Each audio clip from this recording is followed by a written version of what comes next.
Labas rytas, pradedu 9 dieną. Pradėjo švisti, bet šiandien toks gan nemažas rūkas. Ir vakar labai simboliškai praėjau Skėčių miestą, kadangi dabar pagal prognozę nusimato kelios dienos lietaus. Iš tiesų turėjo jau lyti ir nuo pat ryto, kol kas nelyja. Aišku, aš to lietaus visai nelaukiu. Tikiuosi, kad bus debesuota, bet be lietaus arba lis vakare. Vis dar rūkas. Gerai nulijo kokį pusvalandį. Šiek tiek sušlapau, bet buvau su lietpalčiu, tai turbūt greitai ir išdžiūsiu. Taip pat eidama vis užuodžiu dūmų kvapą ir galvoju, nesupratau, iš pradžių galvojau rūkas, bet tikrai rūko netoks kvapas.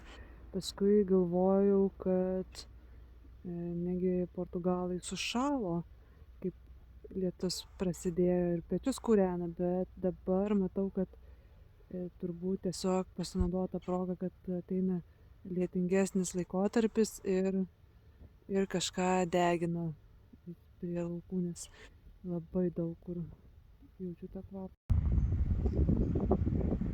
Čia toks keliukas, kalniukas, žudikas, jau tokio statumo.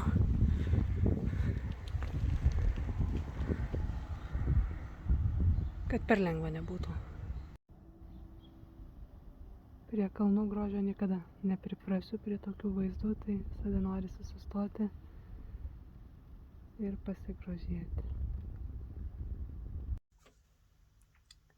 Užbaigiau 9 dieną su 47 beveik kilometrais. Ši diena buvo visai nebloga ėjimo atžvilgiu. Nors ryte palijo, bet paskui buvo neblogas oras, saulės buvo gan mažai, tai tikrai gerai ėjosi. Gera naujiena ta, kad jau esu nuėjusi daugiau negu 300 kilometrų ir šiandien peržengiau ribą, kad jau esu nuėjusi daugiau negu pusę viso kelio. Tai visai nedaug ir liko. Liūdna žinia ta, kad likus kokiem 15 kilometrų paskambino Danielius, kad sugedo mašinos, sugedo kemperis mūsų ir nežinia, kaip čia su kelionės ateitimi bus ir mano kelio.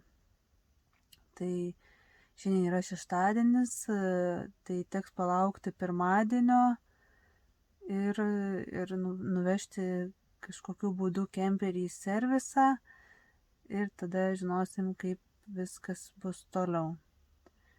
Tai turėsiu tokią priverstinę pertrauką.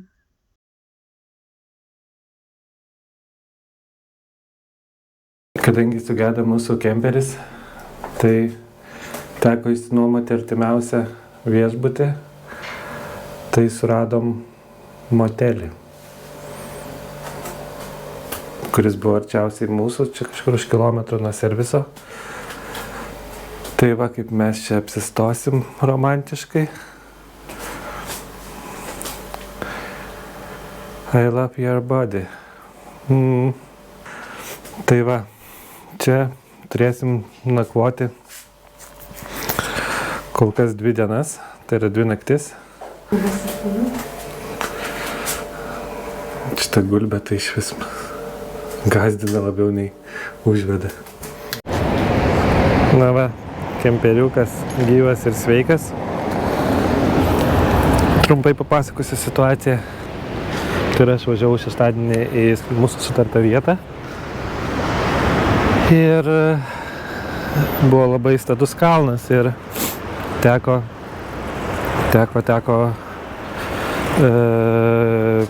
pavaras perimti iš pirmos į antros, nes labai siauros gatvytės, tai taip gavosi, kad užkilus į kalną pajutau kvapą tokias sudegusio degėsio, tai sudegė sankaba Ir gavosi taip, kad negalėjom jau niekur pajudėti iš vietos. Tai situacija nekokia.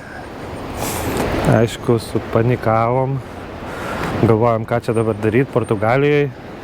Ir buvo šeštadienis, servisai nedirba. Patikrinau, kur arčiausias servisas. Tai arčiausias servisas buvo kažkur tai už 3 kilometrų. Tai galvojom, kaip ten nusigauti, nes užvedus variklį pavaros nesijungia. Ištiko va tokia bėda. Tada patikrinom sutartį draudimo kasko. Deja, nutempimas mums nepriklausė. Tai teko man pačiam nueiti iki to serviso, kuris buvo už 3 km. Pažiūrėjau, kaip atrodo tos gatvelės, ar pravažiuojama. Tai šiaip beveik visada nuo kalno reikėjo riedėti. Tai pavyko įjungti pirmą bėgį. Kažkaip tai ir su pirmu bėgiu naktį, apie 3 nakties, važiavom į servisą. Tai atvažiavę į servisą, sustojom jų aikšteliai. Ir to aikšteliai stovėjom iki pirmadienio. Tai 2 naktis. Tai teko atsikelt pirmadienį anksti ryte, kažkur tai 7, lauk prie durų meistrų, bet suvažiavo ten labai daug mašinų tvarkytis, fūrų. Tai galvojom, kad čia tikrai užtruks kokią savaitę, kol mums sutvarkys, arba iš vis nepriims, bet tikrai geri žmonės. Priėmė, iš karto tą pačią dieną įvažiavom į jų dirbtuvės, palikom mašiną. tą pačią dieną atsiuntė sąmatą, kad kainuos visą tai 1000 eurų ir kad reikės palaukti porą dienų. Tai dabar vėl pradėjom savo kelionę. Rasa vėl eina Camino. Atvažiavom į tokią aikštelę prie pat vandenyno. Tai kompensuoja visus tuos prarastus, visą tą prarastą laiką, nervus ir pinigus. Kai matai tokį grožį, tobula.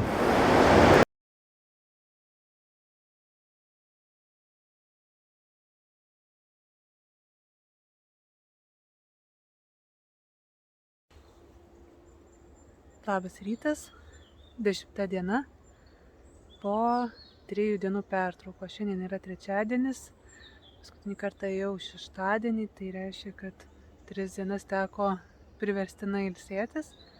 Tai dabar tikrai sukaupus daug jėgų, keliauju į priekį.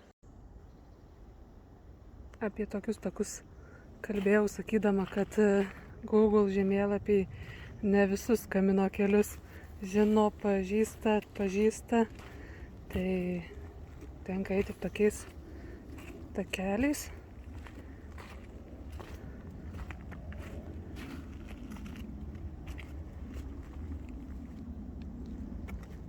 Jau esu nuėjusi 10 km, šiandien labai gerai einasi.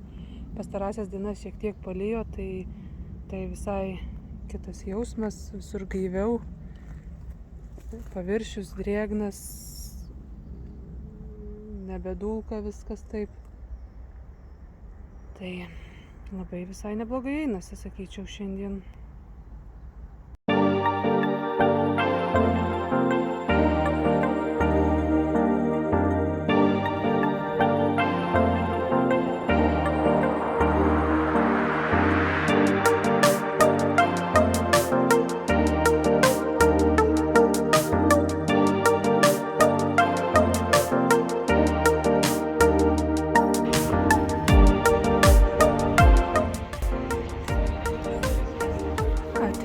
Portą ir labai matosi, kad turistinis miestas, žmonių daugybė. Aišku, tikrai labai gražu ir tikrai labai verta aplankyti.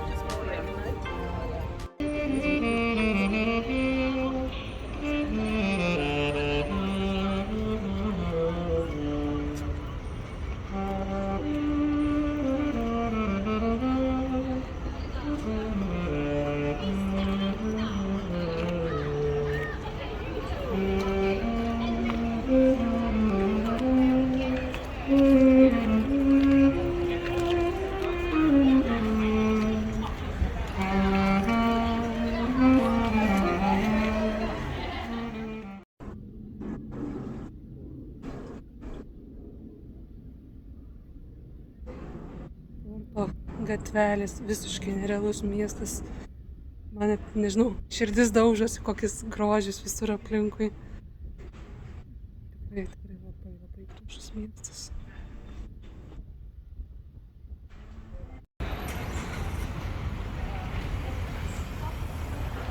Noriu parodyti parke, kokie medžiai keisti.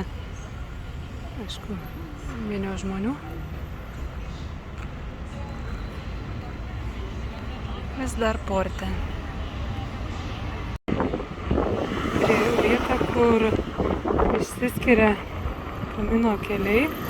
Tai vienas tiesiai veda tiesiai link Santiago, o į šoną veda pakrantės keliu.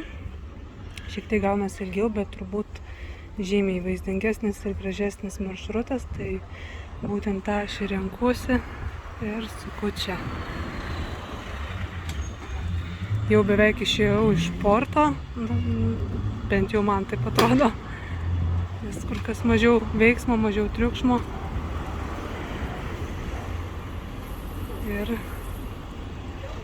Ir keliausiu link kemperio, link vandenyno. Kągi čia mes matome kaktusą, bet štai ten matome kemperį. Laukia manęs. O čia matom vandenyną. Jis gal nelaukia manęs, bet aš vis tiek atėjau. Taip, tai baigiu 10 dieną jubiliejinę su 43 km su trupučiu. Einu link kemperio. Šiandien diena labai gera, nekaršta, pailsėjus po atostogų. Tai labai puikiai ėjosi. Beveik praktiškai visiškai niekur nestojau, tiesiog ėjau ir atėjau.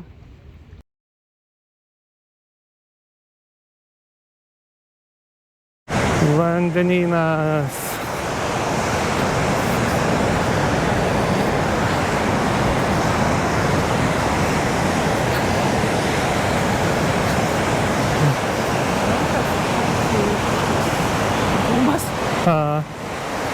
Audros gal smėlio.